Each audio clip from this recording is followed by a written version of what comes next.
Halo Kejizen dan sahabat super yang terkasih di dalam kerajaannya, di dalam nama Yesus Kristus. Kali ini tema khotbah atau sharing saya adalah Prison Break versi Alkitabiah. Prison Break Bible Edition. Ya. Jadi tema kali ini saya mau podcast istimewa dari saya, Yosua Rizal Agus, Om Zaman Now, akan membagikan khotbah Zaman Now. Oke, let's get started. Pertama kita akan lihat di ayat Kisah Para Rasul 5 ayat 18 sampai 21, yaitu di mana Petrus dipenjara pertama kalinya.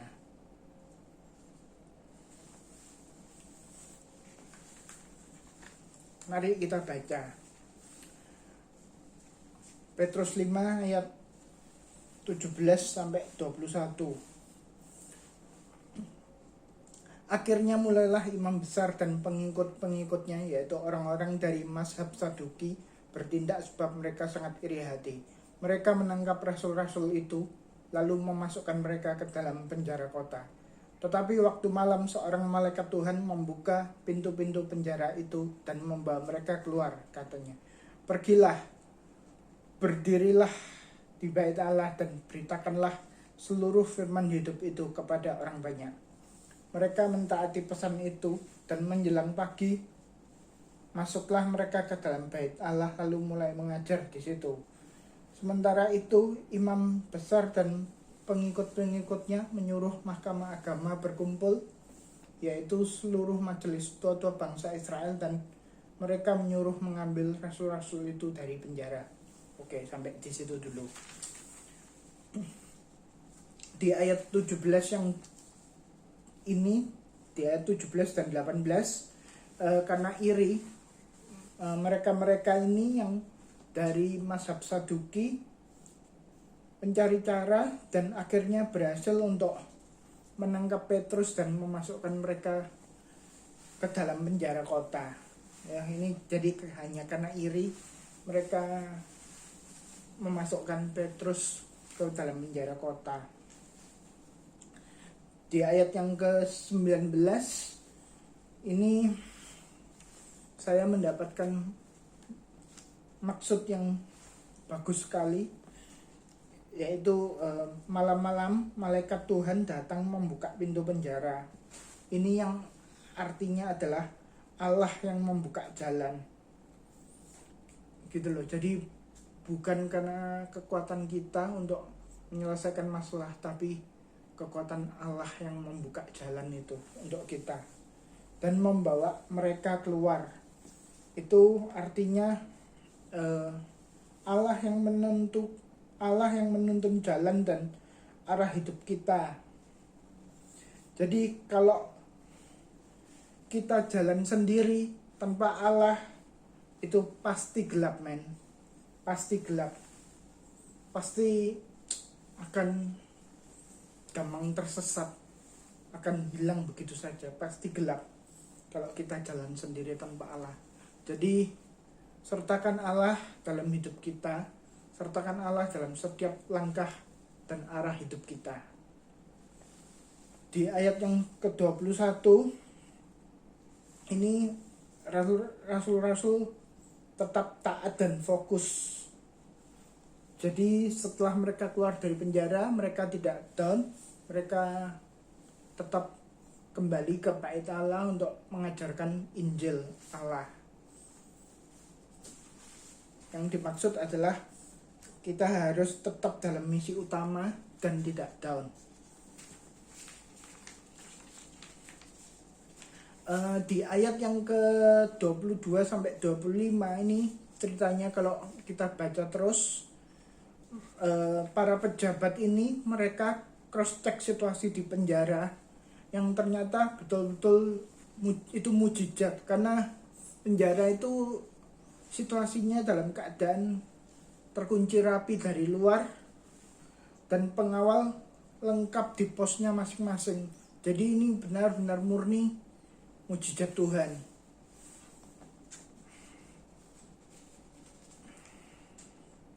Jadi orang-orang yang tadinya di penjara, Petrus dan yang lain-lain, itu tidak down dan mereka tetap memberitakan Injil di Bait Allah sehari setelah keluar dari penjara secara ajaib itu. Oke. Kemudian kita bergerak ke yang Petrus di penjara kedua kalinya, itu ada di Kisah Rasul 12 ayat 6 sampai 11. Kita baca bersama-sama. Pada malam sebelum Herodes hendak menghadapkannya kepada orang banyak, Petrus tidur di antara dua orang prajurit, terbelenggu dengan dua rantai. Selain itu, prajurit-prajurit pengawal sedang berkawal di muka pintu. Tiba-tiba berdirilah seorang malaikat Tuhan dekat Petrus dan cahaya bersinar dalam ruang itu. Malaikat itu menepuk Petrus untuk membangunkannya, katanya, "Bangunlah segera," maka gugurlah rantai itu dari tangan Petrus. Lalu kata malaikat itu kepadanya, "Ikatlah pinggangmu dan kenakanlah sepatumu." Ia pun berbuat demikian. Lalu malaikat itu berkata kepadanya, "Kenakanlah jubahmu dan ikutlah aku."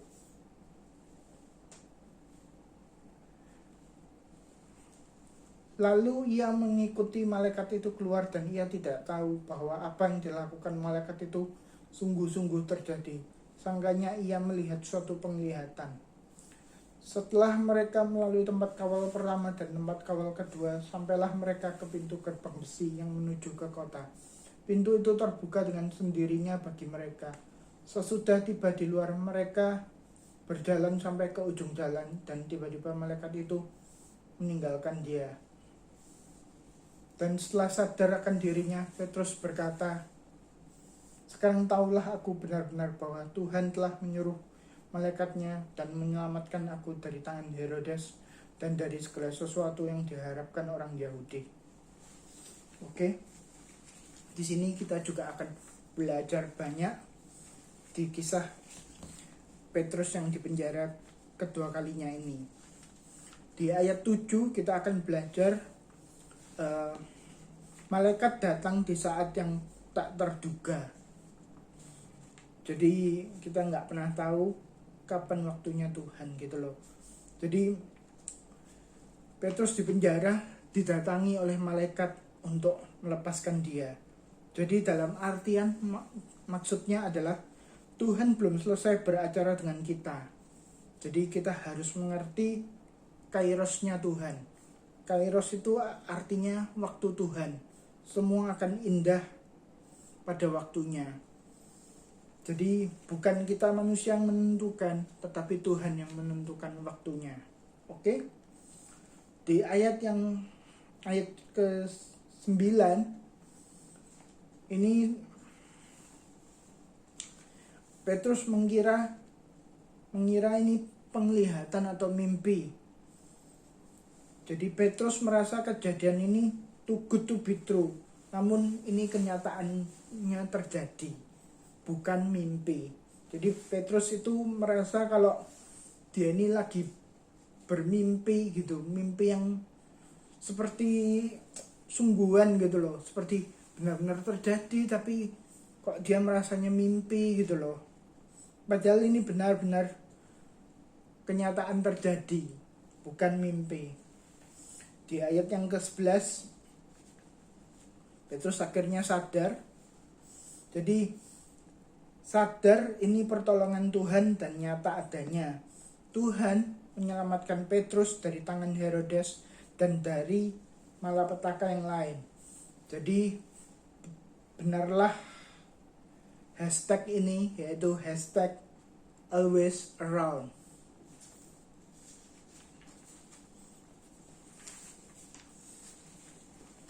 Benarlah hashtag ini, hashtag always around, karena Tuhan selalu beserta dengan kita.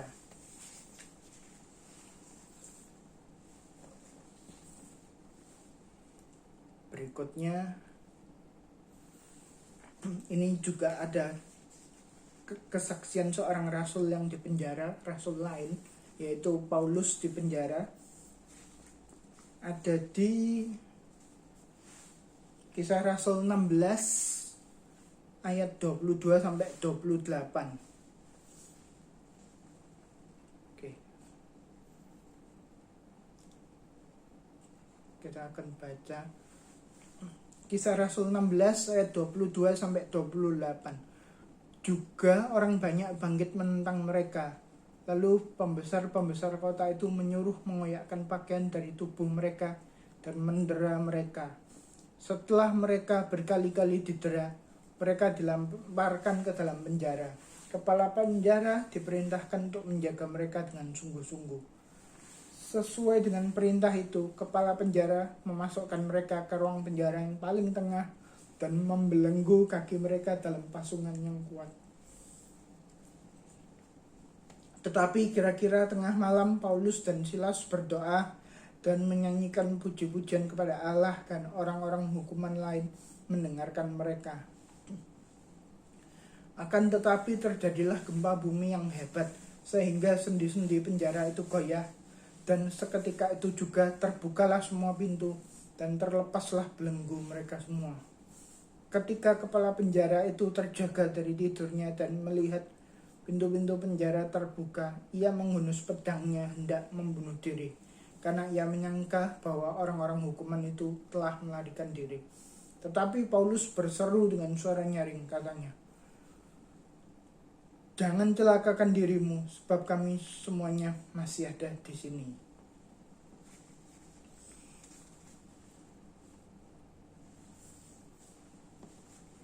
Jadi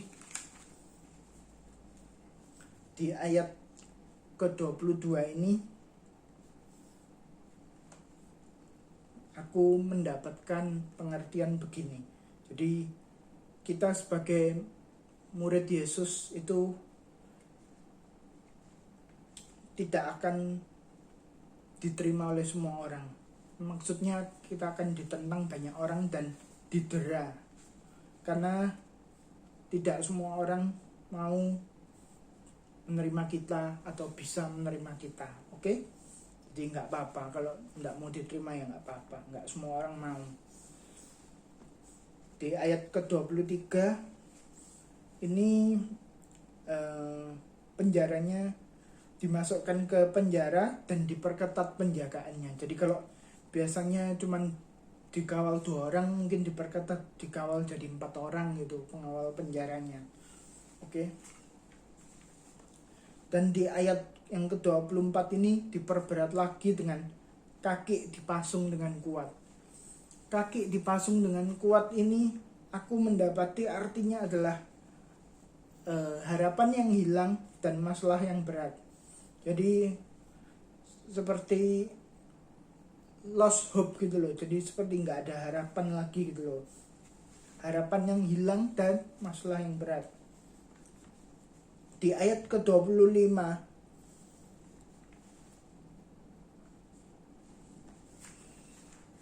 ini kita akan baca. Tetapi kira-kira tengah malam Paulus dan Silas berdoa dan menyanyikan puji-pujian kepada Allah, dan orang-orang hukuman lain mendengarkan mereka. Jadi di ayat 25 ini kunci yang utamanya, yaitu jangan peduli dengan situasi kondisi yang menyakitkan kita. Tetaplah berdoa dan memuji Allah. Jadi tidak hilang harapan kita pada Allah. Jadi jangan sampai kita lost hope kepada Allah gitu loh. Jangan sampai kita kehilangan harapan pada Allah. Jadi kayak terbelenggu atau terpenjara dengan situasi kita yang nggak enak. Itu jangan membuat kita runtuh gitu loh. Jangan membuat kita runtuh iman kita, runtuh harapan kita gitu loh. Karena di ayat ke-26 itu ada mujizat Tuhan terjadi. Jadi kita jangan peduli dengan di ayat 25, 24 tadi yang kaki dipasung lah, yang di penjara lah. Jangan pedulikan situasi yang gak enak yang kita hadapi. Tapi percayalah ke depannya akan ada mujizat. Seperti yang terjadi di ayat 26 ini. Gempa terjadi untuk membuat sendi-sendi penjara goyah. Terbuka semua pintu penjara dan terlepas belenggu mereka. Jadi yang tadi pintu penjara terkunci rapat menjadi terbuka. Belenggu kaki, pasungan itu juga terlepas. Jadi dalam artian di sini saya mendapati mujizat Tuhan terjadi. Semua selamat dari maut yang mengintip mereka. Oke? Jadi nantikanlah selalu mujizat Tuhan untuk hidup kita. Jangan pernah menyerah, jangan pedulikan situasi sulit yang kita hadapi. Terus pandanglah Tuhan. Karena Tuhan itu ialah Allah Immanuel. Allah beserta kita. Tuhan selalu di sekeliling kita, selalu ada di dalam kita, selalu ada di sekitar kita. #always around lagi. Nah, kalau kalian baca ayat berikutnya, ayat 27 sampai 33 ini nggak usah dibaca, aku akan ringkaskan untuk kalian, yaitu akhirnya kepala penjara bertobat, ia dan seluruh keluarganya dibaptis. Jadi di sini bahkan Paulus nggak kapok untuk menginjil orang-orang di penjara itu. Dapat jiwa baru, yaitu kepala penjara dan seluruh keluarganya. Mereka memberi diri dibaptis. Jadi ceritanya itu kepala penjara takut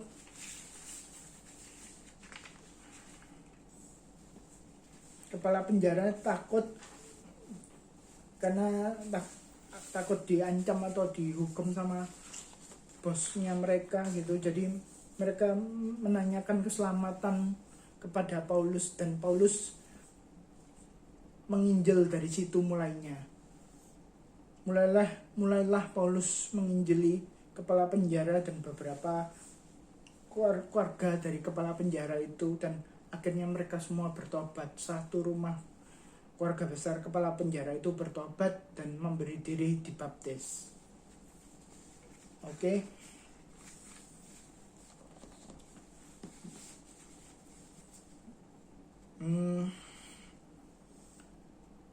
Ini kesaksian zaman now, kesaksian yang modern, yaitu Manchester United.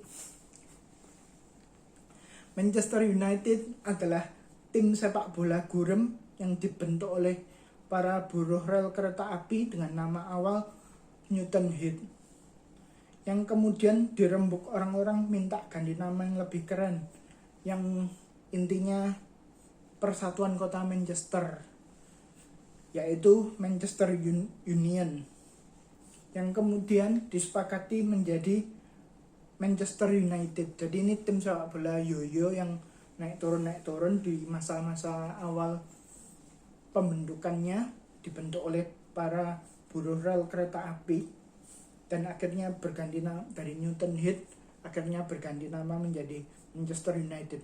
Di sini saya akan saksikan mujizat yang diciptakan oleh para pemain Manchester United dalam final Liga Champions tahun 99 melawan wakil Jerman, yaitu Bayern Munchen.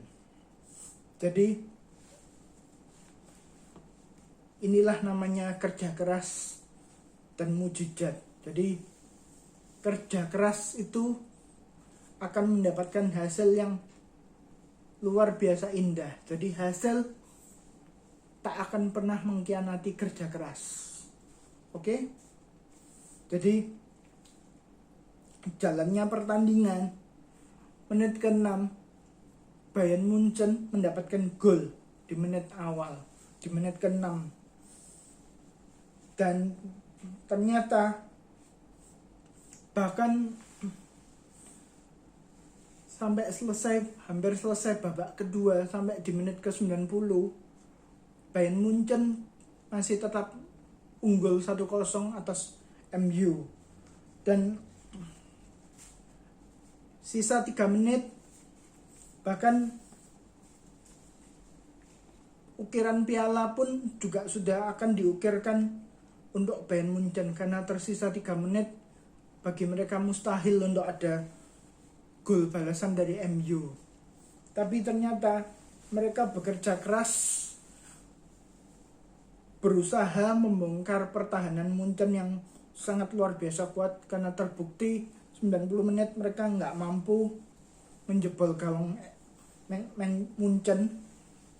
Jadi akhirnya mereka berhasil membuat gol di menit ke 91 dan gol juara di menit ke 93. Jadi benar-benar 2 menit itu menjadi dinamakan mujizat 120 detik. Karena golnya di menit 91 dan 93. Jadi di tahun 99 itu MU menjadi treble winner. Mereka menjuarai Premier League, FA Cup, dan Champions League. Jadi seluruh piala dimenangkan mereka pada tahun musim 98-99 itu. Oke. Kesaksian yang kedua itu, kita sebagai anak muda itu jangan merasa diri kita kecil, nggak bisa melakukan hal besar. Contohlah seorang Mario Götze di dalam pertandingan final Piala Dunia 2014 itu ada Jerman melawan Argentina yang dimana dimenangkan Jerman 1-0. Jadi mereka bermain 90 menit tampak sangat kesulitan dan akhirnya pertandingan harus dilanjutkan dengan perpanjangan waktu. Jadi di babak kedua tim Jerman akhirnya memasukkan Mario Götze, di mana di perpanjangan waktu dialah yang berhasil mencetak gol juara. Dia sebagai seorang super sub pencetak gol juara Jerman. Jadi kita sebagai anak muda jangan merasa diri kita kecil terus gitu loh. Contohlah seperti Mario Götze ini, pemain cadangan namun punya kekuatan untuk memecah kebuntuan skor timnya. Dia yang memberikan kemenangan untuk timnya, padahal dia itu bukan pemain inti, dia cadangan di dalam tim nasional Jerman saat itu, dan dialah yang memberikan juara untuk Jerman setelah berhasil menjebol gawang Romero di perpanjangan waktu. Oke. Kita akan kembali lagi ke Alkitab. Kita akan Alkitabiah lagi. Setelah tadi kita membicarakan Piala Dunia dan MU, kita akan kembali ke Alkitab lagi, dan ini ayat yang terakhir.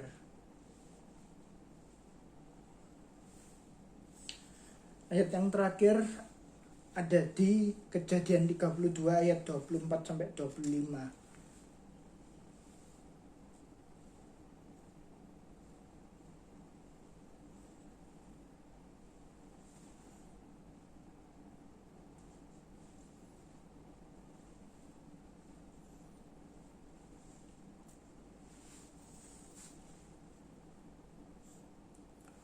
Mari kita baca. Lalu tinggallah Yakub seorang diri, dan seorang laki-laki bergulat dengan dia sampai fajar menyingsing. Ketika orang itu melihat bahwa ia tidak dapat mengalahkannya, ia memukul sendi pangkal paha Yakub, sehingga sendi pangkal paha itu terpelecok ketika ia bergulat dengan orang itu. Jadi di sini Yakub bergumul melawan Allah dan menang. Sendi pangkal pahanya dipukul sampai terpelecok karena tidak dapat menang melawan Yakub. Jadi sendi pangkal paha Yakub sampai harus dipukul, yaitu ini kalau dalam sebuah pertandingan gulat ini termasuk illegal move ya. Jadi sampai bahkan malaikat Allah pun harus sampai melakukan illegal move, gerakan yang tidak diperbolehkan. Jadi karena Yakub ini orang yang sangat kuat, jadi kita manusia memiliki kekuatan yang sangat luar biasa bagusnya, sangat luar biasa besarnya. Jadi janganlah kita terkungkung kalah dengan situasi di depan kita yang nggak enak. Janganlah kita terkungkung kalah, karena Yakub pun bergumul melawan Allah dan menang. Itulah yang terjadi. Yakub bergumul melawan Allah dan menang.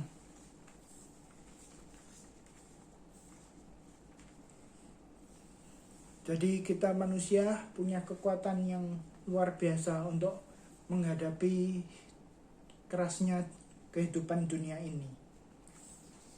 Oke. Ini bagian yang terakhir, jenis-jenis penjara. Penjara jasmani itu adalah penjara yang bersifat fisik atau terlihat. Seperti contohnya kriminalitas dan hukum, kita akan dihukum oleh negara, dihukum oleh polisi, dihukum oleh tentara. Seperti itu contohnya penjara jasmani. Atau bisa juga dipenjarakan di rumah, gitu juga bisa. Atau mungkin kalau sekarang COVID mungkin isolasi mandiri gitu ya, karena ada penyakit. Nah, yang penjara yang kedua ini adalah penjara rohani. Ini dalam artian dibelenggu iblis atau dendam atau iri hati dan sebagainya yang membuat hidup kita stagnan atau negatif. Jadi itu penjara rohani ya.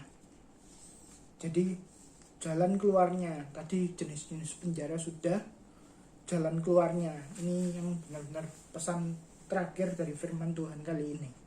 Jalan keluarnya adalah yang pertama, jangan pedulikan situasimu dan tetaplah tenang.